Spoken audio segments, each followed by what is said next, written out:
eu acho que uma boa apresentação para mim, que eu acho que talvez seja mais relevante, é que eu sou uma pessoa, eu sou um curioso epistemológico e um fanfarrão intelectual. O que é um curioso epistemológico? Eu não sou um camarada estudioso, eu sou um cara que eu gosto de ficar respondendo perguntas, e uma vai ligando na outra, e eu gosto de ficar com pura curiosidade, sem nenhum tipo de, uma curiosidade parnasiana, não tem nenhum propósito, totalmente desproposital. Epistemológico porque eu comecei a me interessar muito pela ideia de que em algum momento a gente começou a organizar o pensamento. Não o pensamento que a gente pensa, mas o pensamento enquanto ideia de pensamento, né? Conceito de pensamento. É uma forma que em algum momento alguém inventou uma cadeira. Uma cadeira não sempre existiu. Nós não nascemos, enquanto seres humanos, num mundo que tinha cadeira. A gente nasceu num mundo e a gente desenvolveu a cadeira em um determinado momento. Isso é uma coisa que é mais clara para a gente, porque cadeira é uma coisa muito objetiva, né? Ela é concreta. Então é fácil pensar que não é verdade. Em algum momento alguém inventou o violão. Existia um mundo antes do violão e depois do violão. Antes do violão, o violão não existia, então não fazia nem sentido falar sobre isso, porque não existia. O processo de construção do violão foi um processo de construção e invenção da cadeira. E os conceitos também têm um processo de construção. Então não foi sempre que a gente usou a palavra ansiedade, por exemplo. Alguém inventou essa palavra ansiedade. Alguém se deparou diante de um fenômeno. Eu estou chamando de fenômeno aquelas coisas que acontecem sem que a gente organize mentalmente, elas simplesmente acontecem. E aí a gente começa a atribuir nomes aos fenômenos. Né?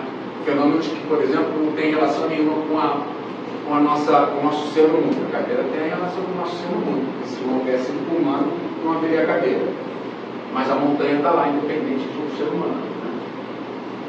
Mas a própria ideia de montanha, o recorte, não, vou chamar daqui até aqui, eu vou chamar de montanha. É uma abstração, é uma invenção, é uma arbitrariedade. Então a gente, quando olha para uma montanha, a gente não está olhando a montanha tal qual ela é. A gente tem uma ideia que a gente aprendeu na nossa cabeça, e essa ideia a gente projeta sobre aquele objeto, aí aquele objeto vira montanha. Então a ideia da epistemologia é exatamente essa. A epistemologia, ela estuda como que o ser humano foi desenvolvendo a forma como ele produz os conceitos, ele produz as verdades. E aí, no meio disso, eu vou fazendo perguntas, respondendo perguntas, assim, às vezes com mais ansiedade, às vezes com menos, sem falar mal dela. Eu vou falar intelectual porque eu faço isso de sacanagem mesmo, mas propositada mesmo, totalmente sem nenhum tipo de objetivo. Então essa pessoa que está falando para você. E a pessoa que acredita piamente numa frase do Manuel de Barros, e eu sempre parafraseio qualquer fala que eu vou fazer, que ele diz assim: 90% das coisas que eu falo, eu invento. Só 10% é mentira. Então é bom olhar com bastante desconfiança. Aliás, para todo mundo, né? Olhar com desconfiança. Porque a gente está o tempo inteiro fabricando as ideias. A gente está falando, não é que seja mentira, que não é verdade, nesse sentido de verdade como uma coisa que é independente da gente que está olhando para ela. Né? Existe uma negociação entre nós e a verdade. Isso aqui não é verdade que surge de uma cadeira.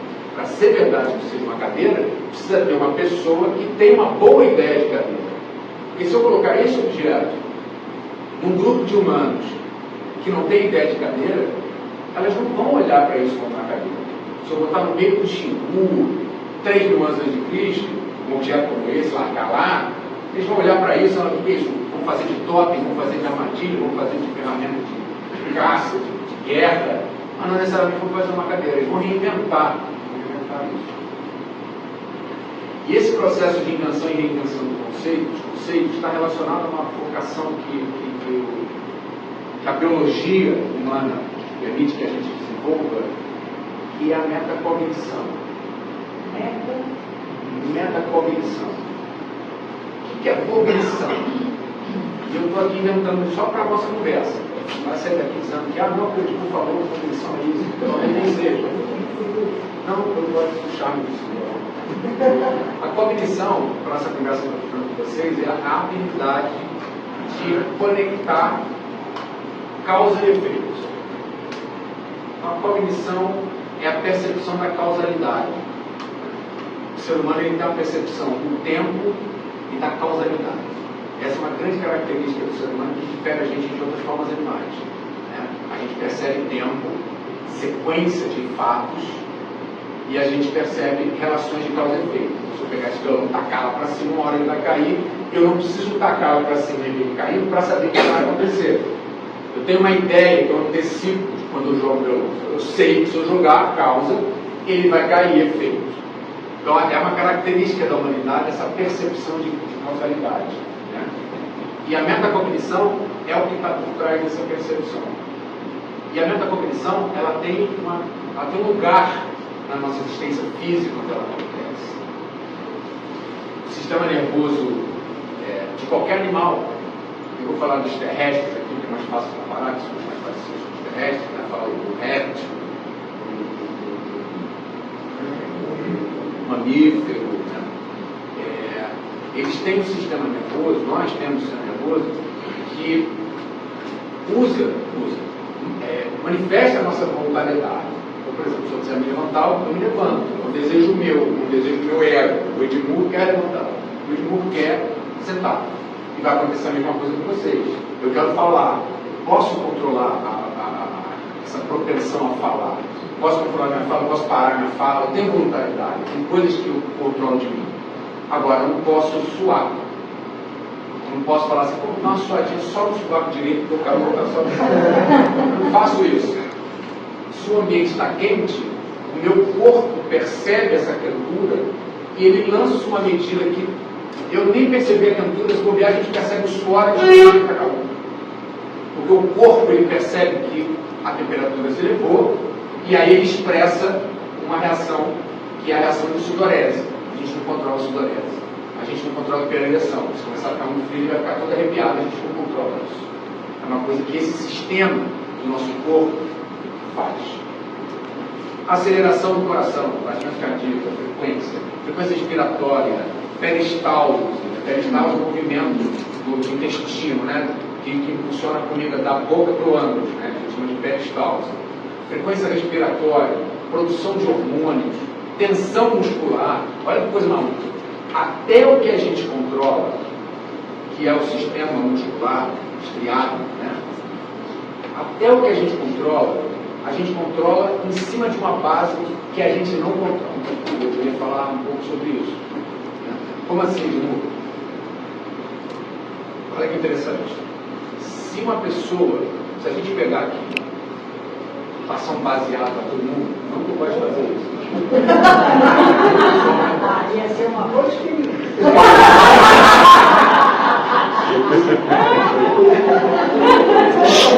Depois a gente vai deixar uma caixinha de sugestão, tá? 10 papeizinhos dizendo que quer, não que eu tenha, mas alguém quer. Então vai ser. Vai aparecer.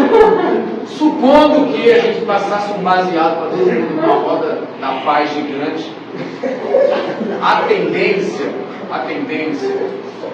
é eu não sei como é que é me falar, mas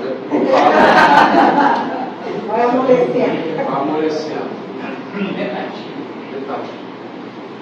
Se você tomar um café, eu ia falar cocaína, mas cocaína não, mas também seria. Se você usar um energético, é o contrário. Isso é uma ilustração do que eu estou falando, que é a base. Né? Então você pode fazer as suas coisas do jeito que você quer. Eu posso me levantar. Mas se eu tiver maconhado, agora se eu estiver cheirado, eu já levanto trincadão, ligado. A minha base, o movimento, o interesse do movimento voluntário é o mesmo, mas as bases são diferentes. Certo? A gente pode separar o cérebro em 4 funções. Guarda essa informação que eu falei. 4 funções. O nosso cérebro, o cérebro humano. Um cérebro que é comum a todos os terrestres vertebrados, que é o cérebro da sobrevivência. O cérebro da sobrevivência está muito relacionado com esse que eu estou falando para vocês, que vai cuidar da peristalse, da frequência cardíaca, né? Na neurociência a gente chama de sistema nervoso autônomo. Né? Ele vai cuidar da sua relação de fome e sede e saciedade. A gente não está com fome, porque está com fome. O corpo percebe você tem comer. Estado de vigília, se você está com sono, se você não está com sono.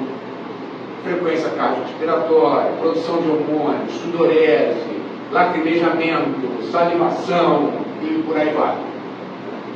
É o da sobrevivência que coordena isso. Todas as informações que passam, que vão para essas estruturas, para a saliva salivar, para a glândula salivar ou não, se lacrimejar ou não, para a peristalse acontecer ou não, sai desse conjunto de lugares no sistema nervoso central que a gente atribui a função de sobrevivência. Isso está em todos os terrestres. Nós, os répteis, temos a mesma base. E ela tem uma característica que você já deve ter ouvido falar, do termo luta e fuga. Já ouviu falar do termo luta e fuga? Você tem duas possibilidades de se relacionar com o ambiente. Ou você vai para o enfrentamento, ou você vai para o descanso. A gente acorda de manhã, acordou de manhã, abriu o olho, entrou luz no olho. Entrou luz no olho, a sua adrenalina já começa a subir. Por quê? Porque percebe que está na hora de caçar. Aí você já começa a ficar mais ligadinho, levando da cama, vai escovar o dente, você precisa de energia. Mais energia do que deitadão, assim, falando na frente. Né? Essa energia já é o sistema simpático, que começou o sistema do alerta, começou, vamos agora fazer coisa. Isso vai aumentando ao longo do dia, aí você sai de casa, trabalha, resolve o problema, parará, não sei o quê. Chega lá em casa de noite, mas já escurecendo, no final da tarde, o sistema simpático já começa a diminuir. E o seu parasimpático começa a aumentar. O parasimpático é esse que vai organizar a sua capacidade de repor o que você perdeu no gasto do enfrentamento. Porque esse sistema que te garante o enfrentamento, vocês acham que consome mais energia ou menos energia? Mais energia. É como se você entrasse no carro e pisasse na tábua lá no fundo. Você vai injetar mais combustível. Quanto mais fundo você aperta, mais combustível você joga no motor. E aí o que acontece? O motor ele queima mais, gasta mais. O parasimpático, ele reserva de energia. Então, se durante o dia você gastou, durante a noite você tem que repor. E essa reposição é um equilíbrio. E o estresse faz a gente desenvolver. Então, o estresse é bom, porque se você tiver um bom estresse, o seu corpo vai entender, opa, a gente tem que desenvolver um negócio aqui melhor. Se você pegar um peso, puxar o peso forte, o músculo vai entender, ó, aqui tem um negócio que não está aguentando. Aí o músculo começa a crescer. Você estressa o músculo durante o dia, durante a noite você permite que ele entre em repouso. Ele vai se restabelecer, no dia seguinte você vai ter um músculo com uma estrutura que vai aguentar mais peso do que aguentou no dia anterior. Basicamente isso.